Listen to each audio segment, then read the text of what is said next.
Hi hello అండి అందరికీ నమస్కారం అండి ఫ్రెండ్స్. ఇప్పుడు అందిన వార్త, ఇక గ్యాస్ వినియోగదారులకు శుభవార్త చెప్పిన కేంద్ర ప్రభుత్వం అంటూ ఇప్పుడిప్పుడే గ్యాస్ వినియోగదారులకు సంబంధించిన మరొక ముఖ్యమైన అప్డేట్ అయితే రావడం జరిగిందండి. అయితే ఇందుకు సంబంధించిన పూర్తి వివరాలు అయితే మన వీడియోలో తెలుసుకుందామండి. ఆ శుభవార్త ఏంటి అనేది వీడియో మాత్రం పూర్తి వరకు చూడండి ఫ్రెండ్స్, అప్పుడే మనకి పూర్తి సమాచారం అయితే తెలుస్తుంది. లేట్ చేయకుండా టాపిక్లోకి వెళ్ళిపోదాము. ఇక రాష్ట్రాలకు కేంద్ర ప్రభుత్వం శుభవార్త అయితే చెప్పింది. కమర్షియల్ సిలిండర్ల సరఫరాను కేంద్ర ప్రభుత్వం పెంచింది. కమర్షియల్ గ్యాస్ సిలిండర్లను 20% పెంచుతూ అన్ని రాష్ట్రాలకు కేంద్ర ప్రభుత్వం లేఖ రాసింది.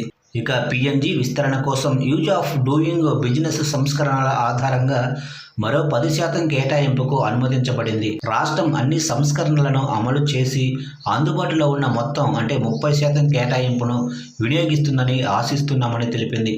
అన్ని రాష్ట్రాలకు అదనంగా మరో 20% కేటాయింపు చేస్తున్నట్లు కేంద్ర ప్రభుత్వం ఆ లేఖలో పేర్కొంది. దీని ద్వారా మొత్తం కేటాయింపు సంక్షోభానికి ముందు స్థాయి కంటే 50%కి చేరుతుందని పేర్కొంది. కానీ ఇది కొన్ని షరతులకు లోబడి ఉంటుందని చెప్పింది.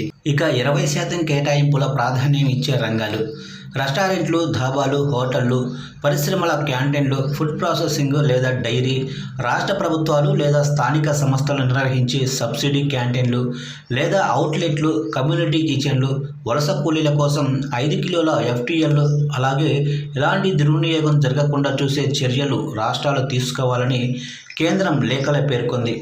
అన్ని వాణిజ్య లేదా పరిశ్రమల LPG వినియోగదారులు మొత్తం 50% కేటాయింపుల్లో LPG పొందడానికి ముందు OMCల వద్ద నమోదు చేసుకోవాలి. OMCలు అలాంటి వినియోగదారులను నమోదు చేసి వారు పనిచేసే రంగం, LPG వినియోగం తుది ఉపయోగం, వార్షిక అవసరాన్ని సంబంధిత డేటాబేస్లలో నమోదు చేయాలి అని కేంద్రం లేఖలో తెలిపింది. అన్ని వాణిజ్య లేదా పరిశ్రమల LPG వినియోగదారులు తమ నగరంలోని సిటీ గ్యాస్ డిస్ట్రిబ్యూషన్ సంస్థ వద్ద PNG కోసం దరఖాస్తు చేసుకోవాలని కేంద్రం లేఖలో పేర్కొంది.